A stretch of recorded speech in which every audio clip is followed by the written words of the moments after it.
Well, I'm back. I know it's been a while since I've posted. Um, I had a whole bunch of videos recorded. I was going to piece together, and I went to go do it, and my SD card was corrupt. Kind of took a little bit of the wind out of my sails. Not sure what to do. I can put the SD card in sometimes, and it'll recognize it, but as soon as I access it, it stops accessing. So I don't know. I haven't given up hope yet, but I have been soldiering on. I've been working on the car. I've been getting things working, finished. I don't even remember what the last video was that I recorded anymore. But I've done a bunch of stuff, and I was hoping today, which is May 3rd, I was gonna have it started running, but I mean, wiring just is such a nightmare sometimes. So, that being said, I will show you what I've been working on. I know my workbench is a mess. So, this goes in the glove box. And then I've got my relays here. These are all solid state relays. This one here is actually a PWM relay as well. So if and when I get my trans brake back or installed, transmission back and installed, and I set up a bump button, I can use that. But in the meantime, it's basically just off. This one here is going to control my fans. So I've got my oil cooler, trans cooler, and the two front fans, like a high and a low type thing, but it is what it is. This one back here,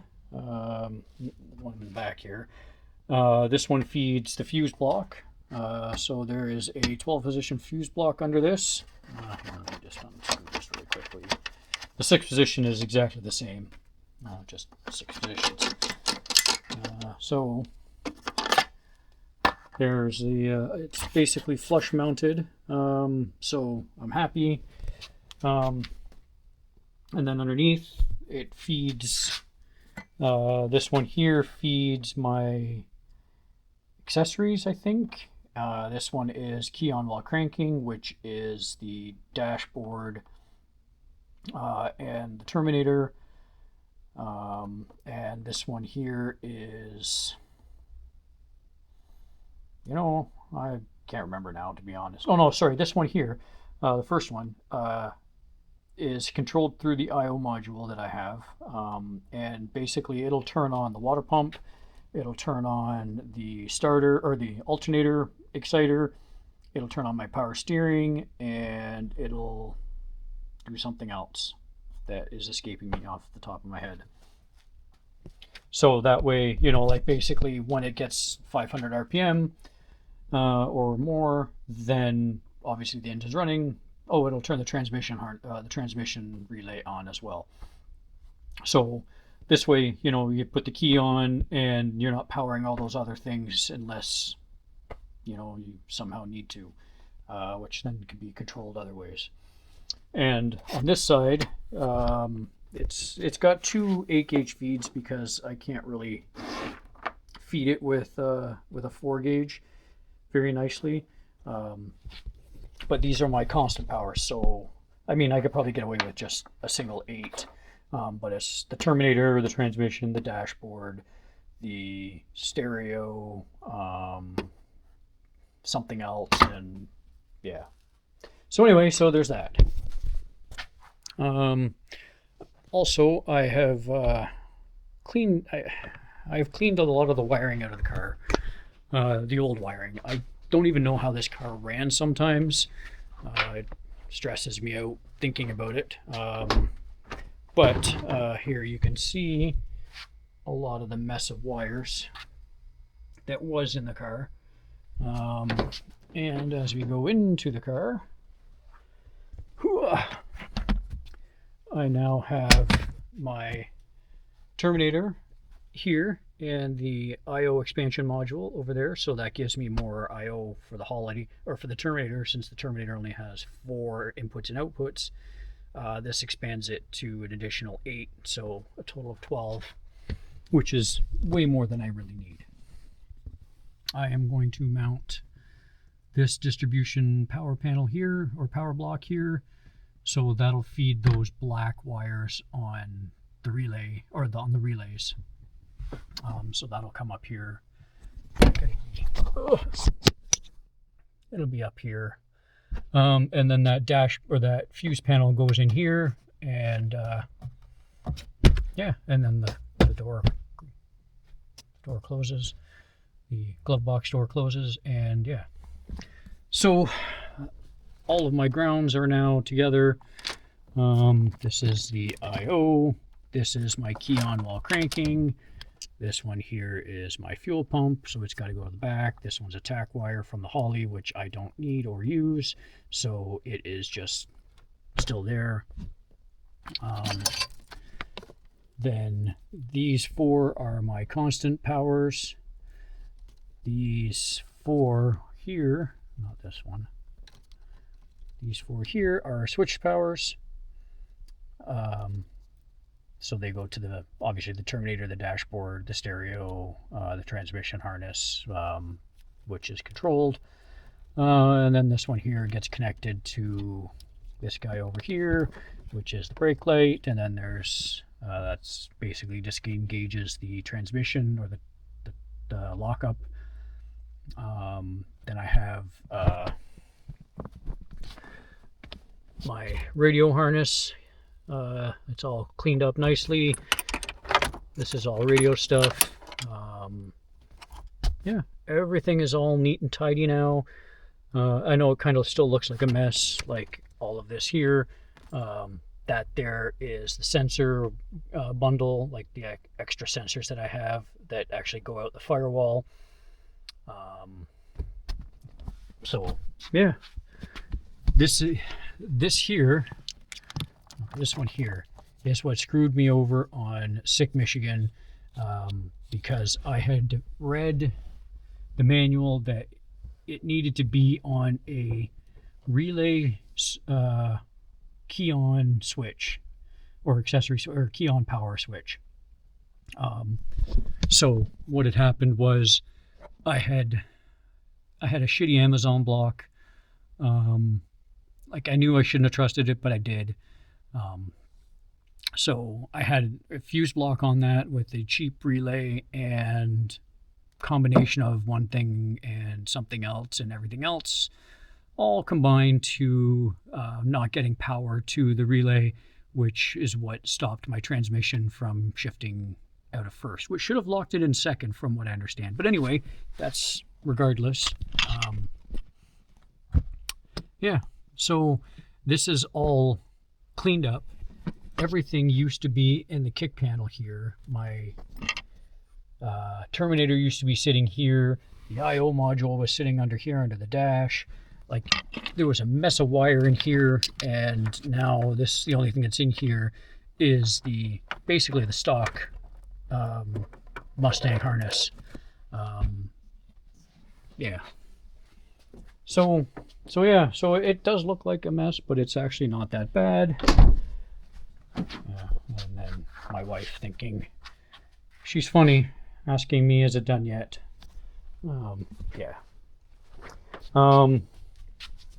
So under here, which is going to be hard to see, is where all the harness for the Holley comes out. Comes up here. This is air conditioning. So it all comes up here and runs to the various sensors and stuff. So it's all out of the way. The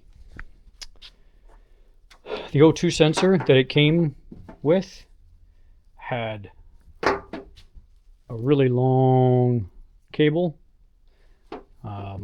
So now I gotta pull this back into the car to clean it up under the engine bay. But now I have a new O2 sensor, so this will be mounted here, and the new wire's like not even 12 inches instead of being, what is this, 30 inches here. Yeah. So oil pressure for the turbo sensor. The dome pressure sensor is there. Yeah, I don't know if I actually showed this either. Hold on a sec here.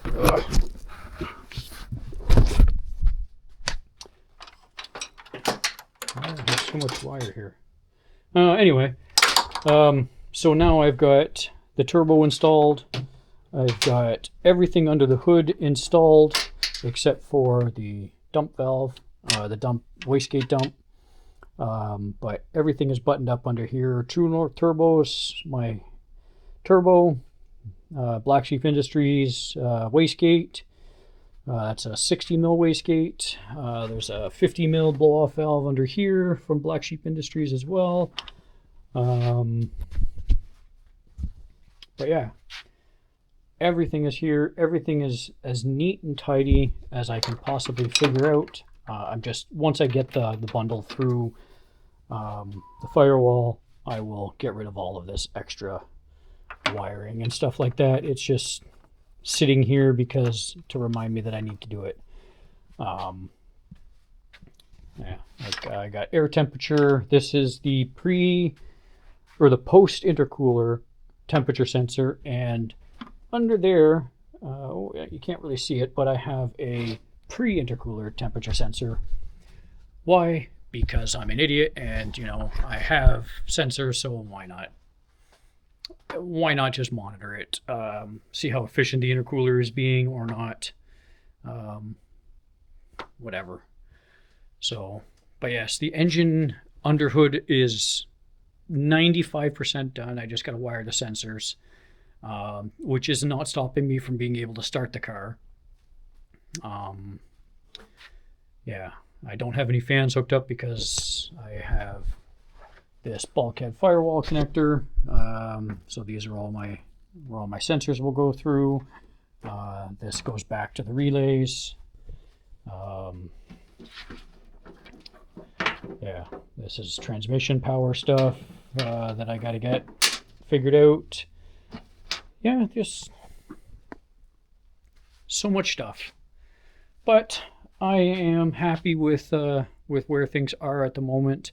Like I said, my SD card crapped out on me, so it's been a real pain in the ass to try to get motivated to where's my screen? To try to get motivated to actually do some recording, and also with with the way things are and my deadlines that I have, because I had this weekend, which today, like I said, is Sunday. Next weekend, I am going camping with my wife for the weekend. And then I have 2 weekends after that. So I am down to about 3 weeks worth of time to be able to work on the car to get it ready for my event, which is called Drop the Hammer, which has occurred to me that I don't think I've actually explained what Drop the Hammer is. I think I've said it's a drag and drive event, but it is a 3-day/4-day drag and drive event in northern Michigan. Starting track is on Friday, May 28th, I believe. Or is it the 29th? I can't remember now. But the Friday morning is the tech-in, and then that's when things start. So you take a pass at northern Michigan. Hopefully you don't go too fast. My time is 6:40 in the eighth, or 10:0 in the quarter. But this is all eighth mile, so I can only go 6:40. Anything faster, and I have to do it again to go slower. The car has been faster than a 6:40 in the eighth, but whatever. I'll do what I can. And then so from that, from Northern Michigan Raceway, Dragway, anyway, there is a course that you have to follow, checkpoints that take you to Mid-Michigan Motorplex, I think it's called. No, this is a correction. It starts, I believe, at Mid-Michigan, and then it goes to Northern Michigan on the Saturday. So you get a hotel or a campsite or something and camp for the night. And then Saturday, you take a pass at Northern Michigan. And then again, you have a course laid out that you have to drive back to Mid-Michigan for a pass on Sunday. And then you go home if you don't do anything or don't win, or you wait for everybody to finish. Whatever, it is what it is. Yeah, so the Thursday before the event, so it starts on the Friday, but the Thursday is a bonus day that they're allowing you to do tech in and test and tune for the day. I don't know, I guess it's people may not be ready because, their car is apart. I mean, look at me, I'm not ready. So yeah. So anyway, my stepson is coming with me. He seems pretty excited about going. My buddy Brian is going as well. He's been busy working on his truck as well. He's got a really cool Ford Bronco 2-wheel drive with a 302. Yeah, he's Random Adventures. Check him out. Great guy, great videos, amazing fabrication, amazing everything. He's actually he's the guy that actually saved my ass last year at Sick Michigan, which was another drag and drive event, if you don't already know. Yeah, when my car died, he drove 3 hours out of his way with his truck and trailer to pick me up and to take my car back to his place. And I called another friend of mine to come pick me up in Michigan, in Livonia, I believe.